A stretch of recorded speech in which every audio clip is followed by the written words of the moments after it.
Hello అందరికీ, అందరు ఎలా ఉన్నారు? నేను మీ వెమ్లవాడ అమ్మాయి. Welcome back to my channel Vemulawada అమ్మాయి వ్లాగ్స్.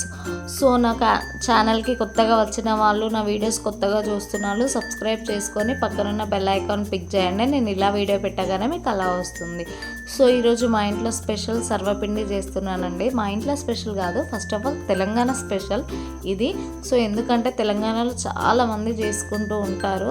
అందరికీ అసలు ఇష్టం లేని వాళ్ళు ఎవరో ఒక్కరు ఇద్దరు ఉంటారు. సో అందరికి ఇష్టం కొద్దీ తింటారు. సో నేను మా వారైతే చాలా నాకంటే ఇంకా మా వారికి అయితే రెగ్యులర్గా డే బై డే డైలీ చేసి పెట్టు తింటా అంటారు. సో అంత ఫేవరెట్ అన్నమాట. సో అందుకోసమే నేను డిన్నర్కి ఎక్కువ ప్రిపేర్ చేస్తూ ఉంటాను.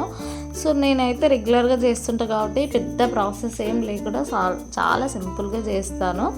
కొంచెం బియ్యం పిండి తీసుకొని మిర్చి, ఆనియన్, ఉప్పు, కారం, సాల్ట్, సో కొంచెం మసాలా, కరివేపాకు, కొత్తిమీరాకు ఉంటే కొత్తిమీరాకు అన్నీ వేసి ఖచ్చితంగా నువ్వులు వేయండి. నువ్వులతో మంచి టేస్ట్ వస్తుంది. మీరు ఒకసారి ఖచ్చితంగా నువ్వులు వేసి ట్రై చేయండి.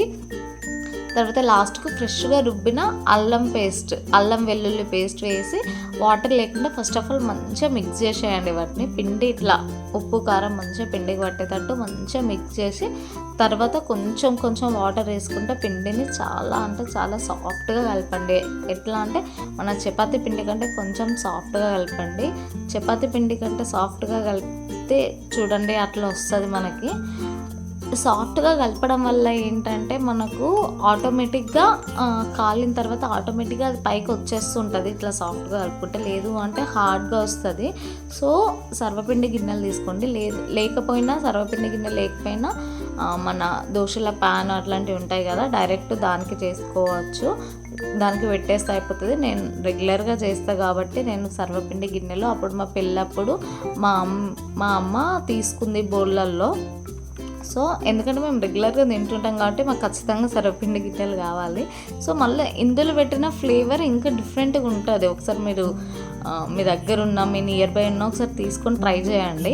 తర్వాత మంచిగా సాఫ్ట్గా కలుపుకున్న పిండిని సర్వపిండి గిన్నెకు కొంచెం ఆయిల్ వేసి మంచిగా ప్రెస్ చేయండి, హోల్ గిన్నె మొత్తం వచ్చేటట్టు. తర్వాత ఒక 5-6 హోల్స్ వేసుకొని కొంచెం వాటర్ చిలకరేయండి. వాటర్ చిలకరేయడం వల్ల అది తొందరగా మాడిపోదు, మళ్ళీ మంచిగా కుక్ అవుతుంది, ఈవెన్గా మొత్తం కుక్ అవుతుంది. వాటర్ వేయడం వల్ల తొందరగా మాడిపోదు.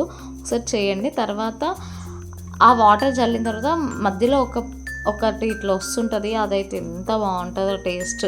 సో ఖచ్చితంగా ఒకసారి ట్రై చేయండి.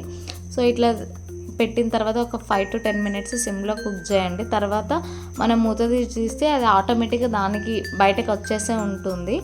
సో నాకైతే చాలా ఇష్టం అండి. ఒకసారి నా స్టైల్లో మీరు ఒక్కసారి ట్రై చేయండి. మీకు ఎలా వచ్చిందో నాకు కామెంట్ చేయండి. అట్లానే నేను మీ వెమ్లవాడ అమ్మాయి, కొంచెం సపోర్ట్ చేయండి నాకు. నేనైతే ఒక 6-7 గిన్నెలు పెడతాను. ఆటోమేటిక్గా మా వారు, నేను ఇంకా నెక్స్ట్ డే అయితే ఇంకా చాలా బాగుంటుంది.